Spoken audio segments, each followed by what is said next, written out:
And good evening, ladies and gentlemen. Welcome to our first broadcast of The Voice of X-Plane. Hopefully the first of many to come. My name's Dave, and we're going to be with you every Friday around this time. We'll have either a panel or a special guest with us. And tonight I'm excited. We have a really exciting guest.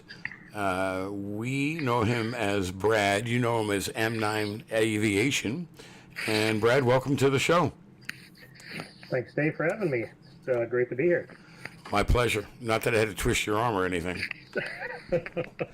So, what we want to do tonight, everybody, we're going to kind of just sit and visit, talk about X-Plane, and give you a background of what we do and why we do it. We all are involved in simulation in one way or the other to a certain depth. I've been doing it for about 30 years and been into X-Plane for a long time. Some of us are real-world pilots. So this is your channel. This is your show. We're going to take questions through the chat. We have a Discord channel that we can send you to. And if you got a great question or a good question, regardless, we might even put you on the air. So without further ado, Brad, you ready to start this? Yeah, let's kick this thing off. All right. So what we want to talk about first, Brad, is you. How about a little background on who you are and why you think I invited you here tonight? I think it's probably a dirty joke that somebody's playing on me to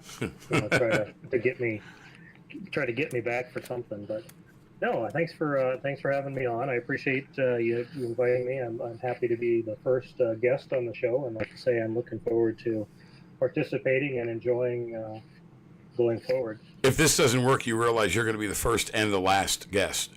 Well, I guess I wouldn't be the first time I'm the first and last, but I digress. Right. So tell me seriously about your background. Yeah. So I mean, I'm a real world pilot. I've been flying real world for a lot of years, almost 30 years. But I also am a pretty avid flight simulator pilot as well. So I do both, and I'm sure we'll talk about kind of the in-depth about each one of those as we go along. In real life, I work in technology. I do independent consulting, doing technology stuff around mobility and wireless. So that keeps me busy most of the days. But then at night, I have lots of time to go and do either real world flying or flight simulator stuff. So very cool. Let's talk about your flight sim. How long have you been doing it? So I've been probably 6 years or so. I got started probably back in, 2012, I guess. I started out with X-Plane 10, and I really got it just because I couldn't really afford to keep flying real airplanes, and I wanted to have an outlet to be able to keep flying. So I did some research. At the time, I had a Mac. That's all I had. I didn't have a Windows machine, and I looked for the only flight simulator out there that could run on a Mac was X-Plane. So I got that loaded up. I bought myself a yoke and started flying as much as I could just to kind of, experience it. Always been with X-Plane, or did you start with Microsoft? I probably did Microsoft way back.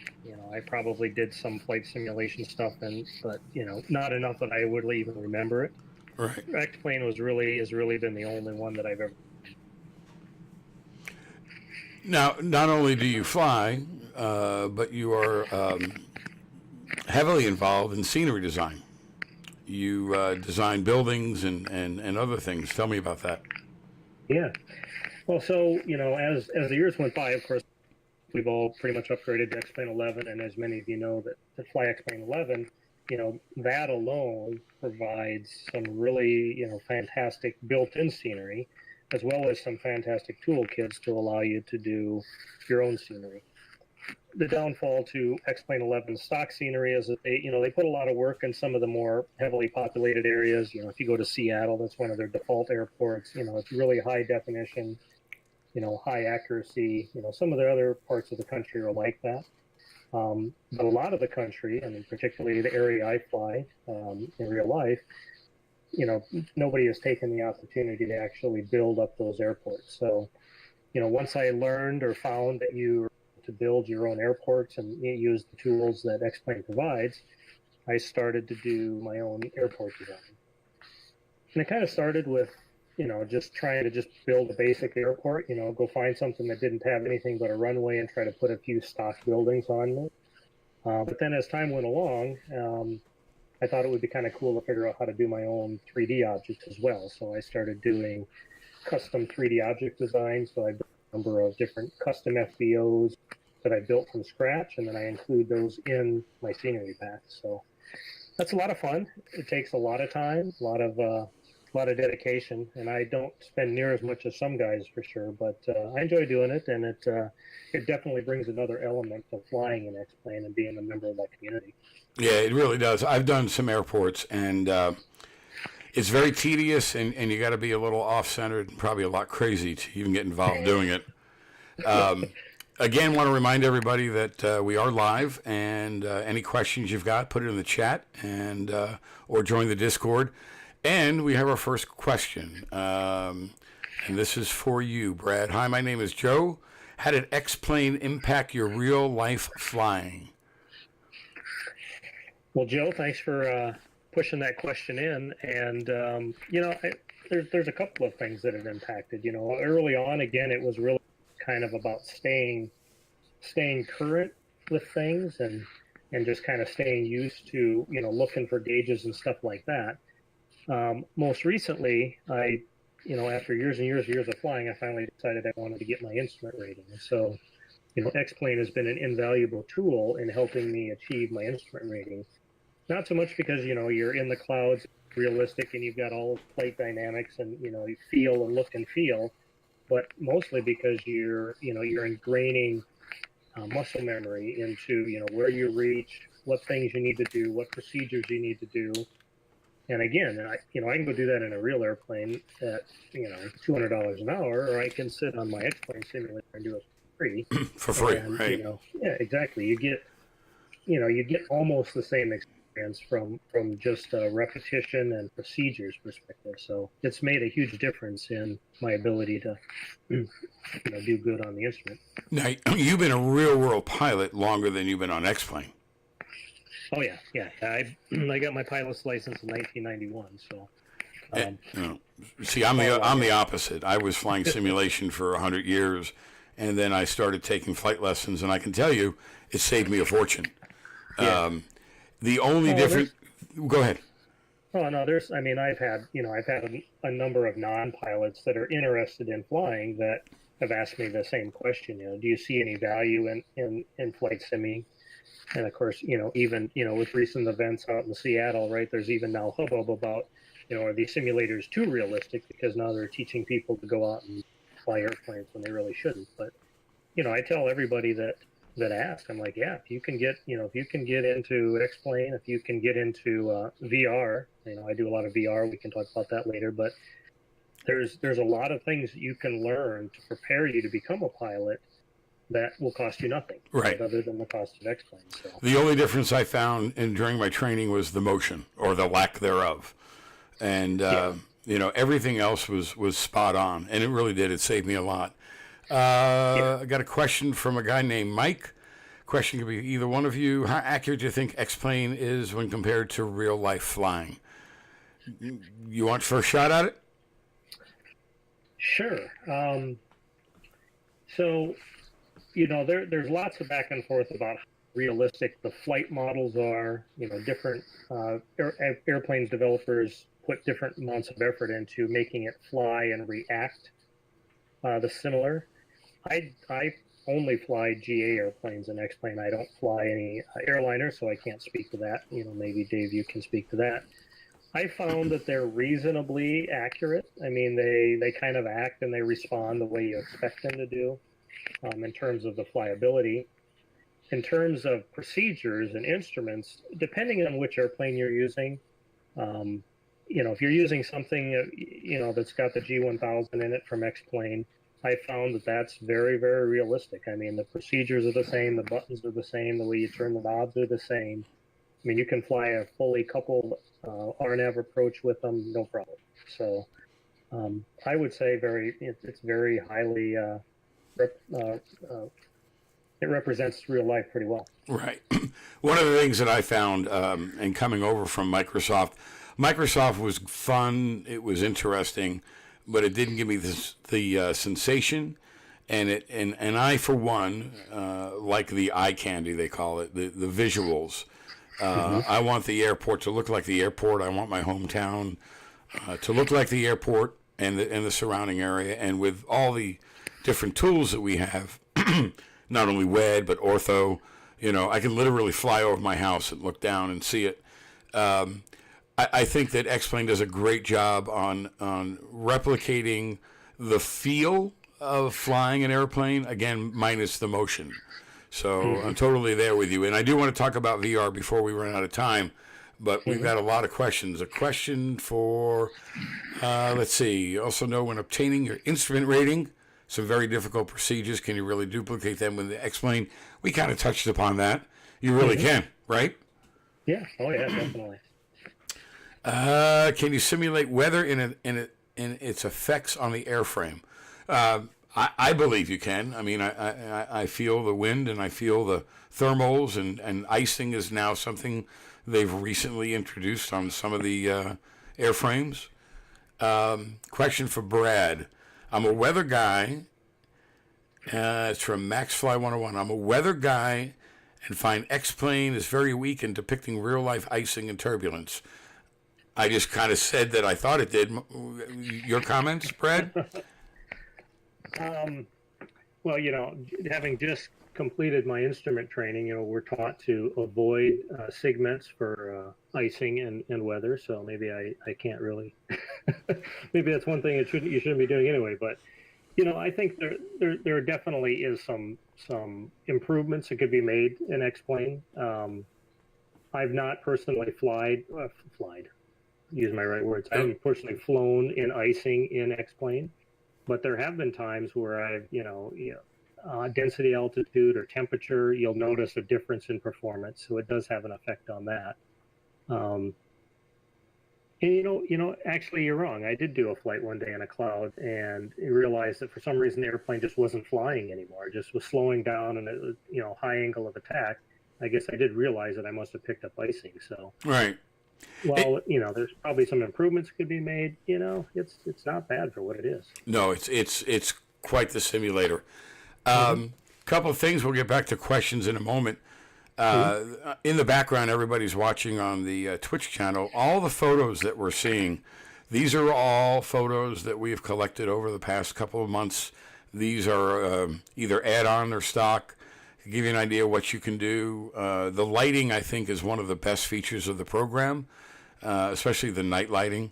Granted, the distance of night lighting is horrible, and they're working on it, and hopefully, that will be improved. But if you're into the phrase I use is eye candy, it really becomes an enjoyable experience getting into X-Plane and flying, from point to point. I'm with you. I fly GA 100% of the time. There are guys that want me to start flying the bigger tubes and everything. I have recently picked up some high-performance turbos, some twins, thoroughly enjoying them. I don't know when and if I'll ever get into the tube, but that's okay. To each their own. Exactly.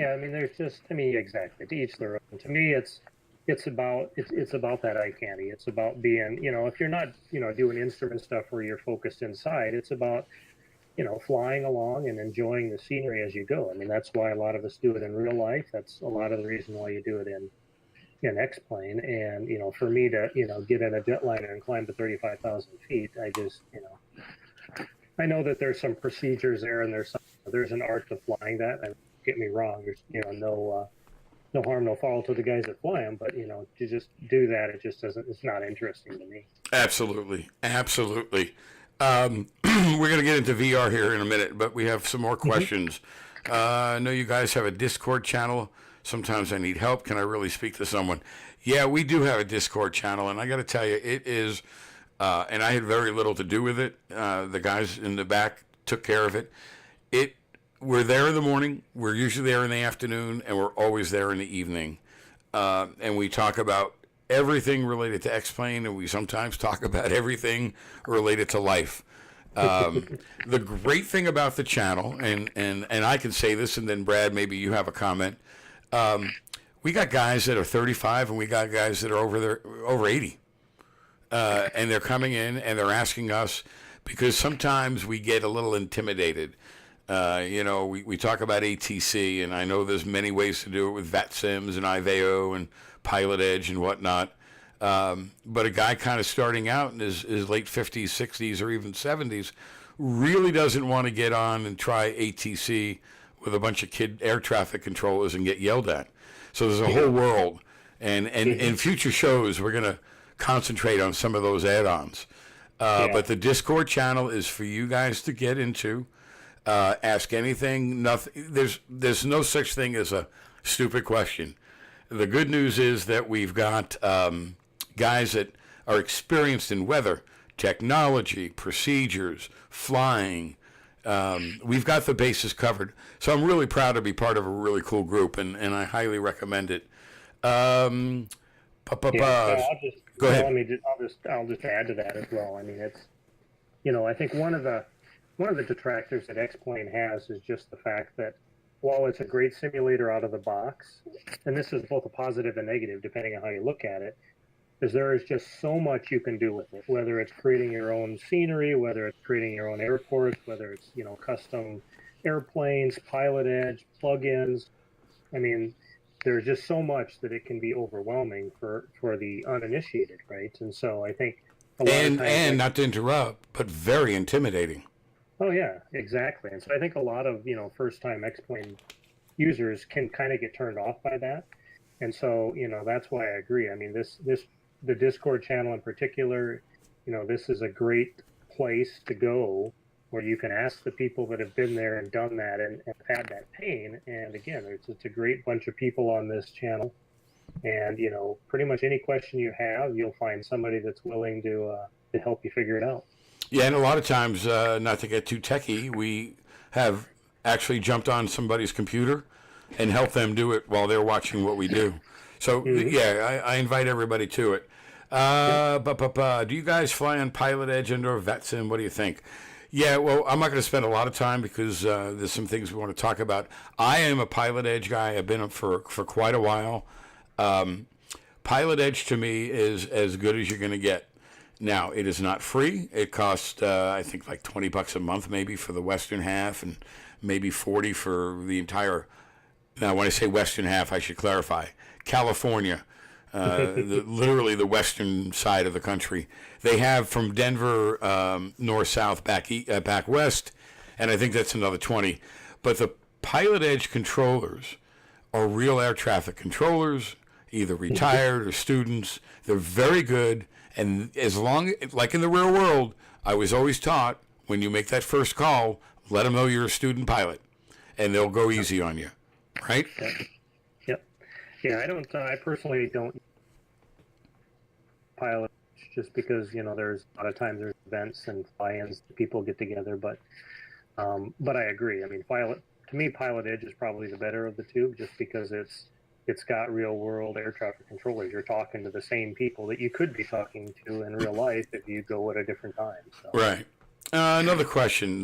Max Fly 101. I'm not a pilot, never will be. However, the thrill of starting Airbus program, the MCDU, which I have no idea what that means. I can guess. And landing is so exciting. Comment, please. Yeah, I mean, I would imagine landing a very large airplane on a runway is very exciting. As is landing a little turbo Seminole. I for one just never really got into it. And who knows? If we stay on the air here and we're still here in 6 months, I'll come back and say, well, I flew my first 737 tonight. So and I'll never go back. Yeah, and good for you, Max. All right, I got to talk about it. Not a lot of people are into it, but it's amazing. Ready? Okay, bring it on. Virtual reality.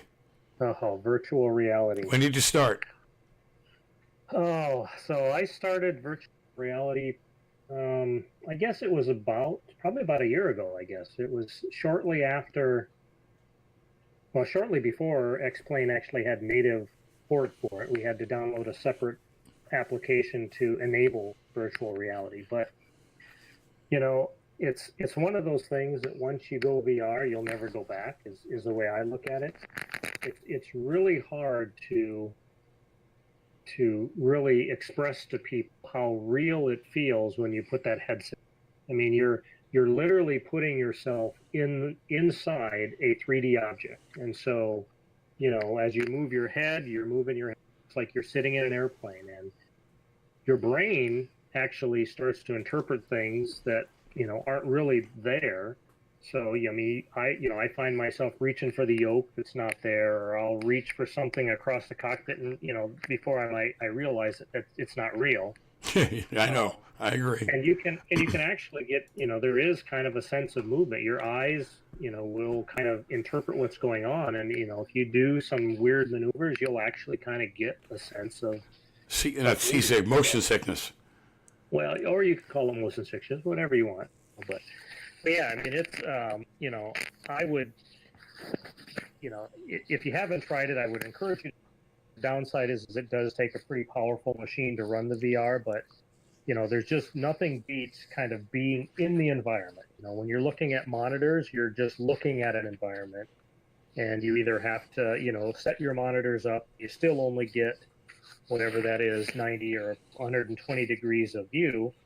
Or if you only have one monitor, somehow you've got to pan back and forth, and it's just unbelievable how when you get in VR, you're in the environment. You pretend like you just got in there. And you're right. It does take a powerful computer because any jerkiness, any stutter as they call it, will absolutely ruin the experience for you. But until you try it, you just can't really describe it. And I hope more and more people, and they've done a great job over the past year. In the beginning, it was kind of, I don't know. Now, do you use what, Oculus Rift or HTC Vive? I have an Oculus Rift that I use, yep. But it's Vive is supported as well. I think people have pretty equal experiences with both. Yeah, what I'm reading and seeing and talking to people, I think Rift is the majority winner at this point.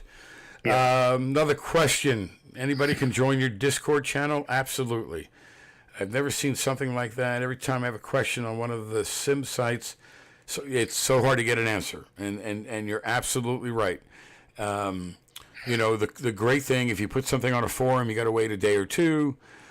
If you write to the manufacturer, or even if you try another Discord channel, when it's live, when we're sitting here talking, you ask the question, and if we don't know, we'll find out, and we'll get back to you. So it really is quite a great thing.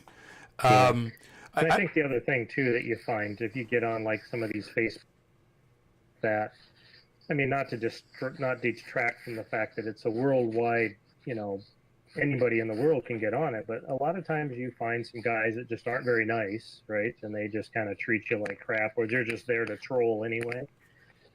That certainly can happen on Discord, but my experience on most of the Discord channels I've been on is that everybody that's there is actually, they're very good. They're very, they're nice people. They're patient people, and nobody's there to be a, you can say it. an asshat, right? So. Yeah, it's interesting. We really pride ourselves on not being jerks. We really do. I mean, we bust chops. We have a lot of fun. It's a bunch of guys. It's like going to the bar and having a BS session, but we're talking about flying and X-Plane. So, I suspect if somebody turned into that, they probably wouldn't be well. Yeah, well, exactly. So, exactly. So, is there someone that knows PCs and what to buy and how to set it up? Absolutely. We got quite a few guys.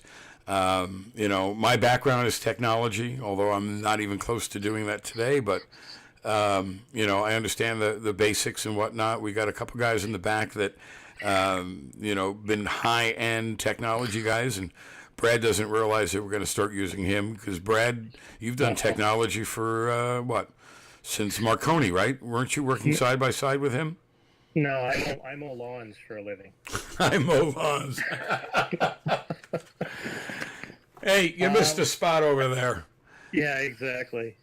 Now can you come in and fix my computer for me? Exactly. No, yeah, I've been doing technology for a long time. I kind of got my start in the early 2000s building out wireless networks, and I've done a lot of Wi-Fi stuff and WiMAX stuff and things like that.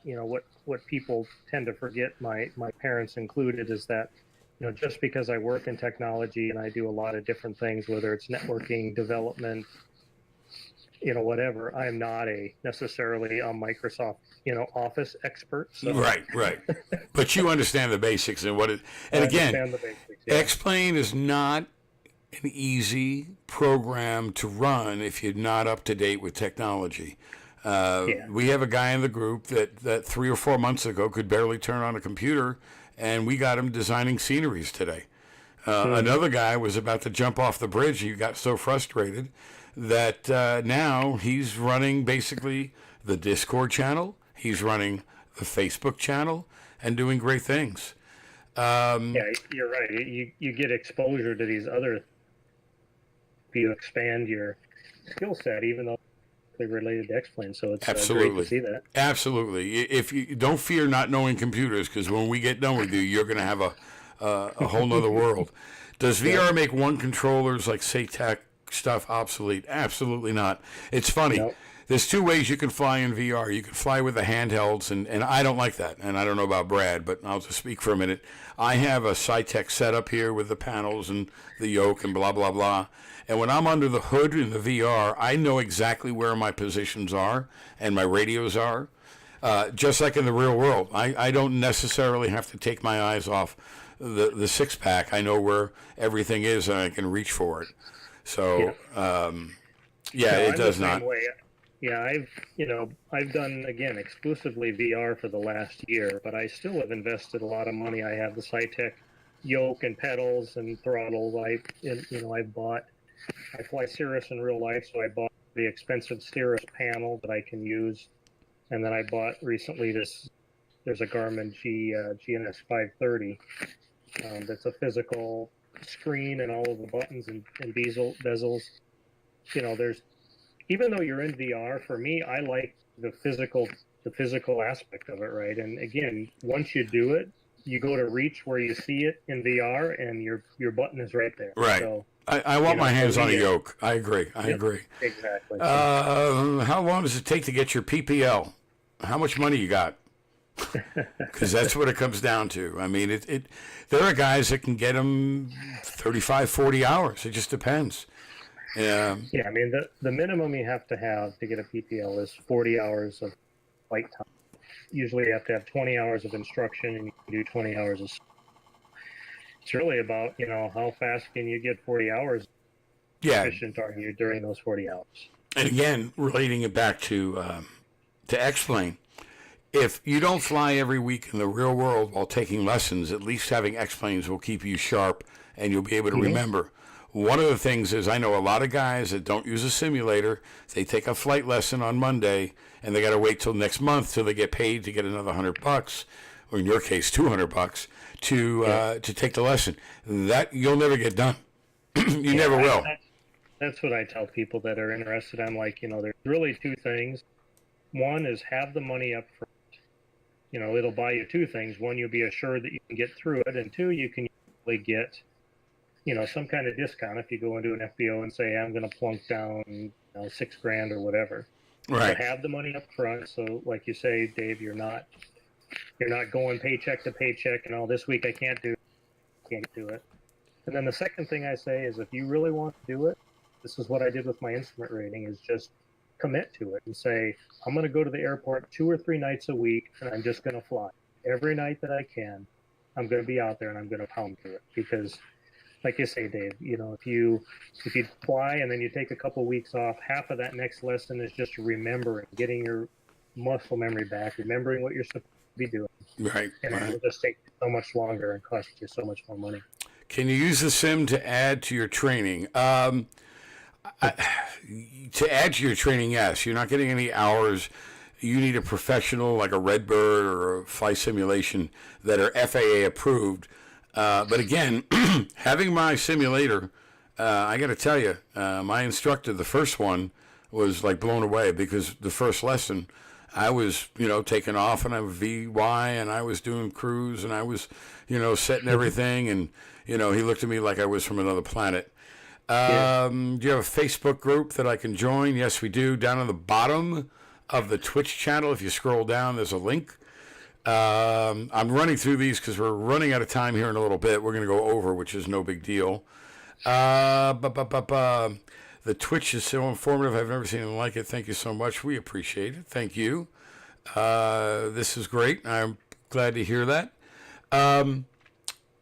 So we want to do this every week, and I hopefully will have you guys in the audience here to ask the questions.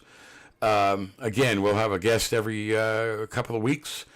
We might bring Brad back again, and I'd like to do like a panel of guys to kind of just touch on everybody's experiences. What we want to do is bring the Discord channel and the Facebook channel to life, which is something very rare. Nobody's really doing it. So I think this is the way we're going to head here. What else you want to add to it before I kick you out of here and send you back to the green room? No, I mean, I think again, this is something great. I think you can get more people involved both on the Discord channel and on Twitch. This would be a fantastic opportunity to ask some questions and get exposure to people that may be able to have answers. And I hope to see the audience considerably. Be happy to come back and or help where I can. Perfect. Well, I ask you and everybody listening to spread the words. Friday nights at 6:00 Central, 7:00 on the East Coast.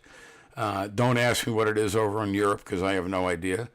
We'll be here, and again, this is not just me. It's a bunch of guys that we got together, and there's guys in the back helping us right now, and I can't thank them enough.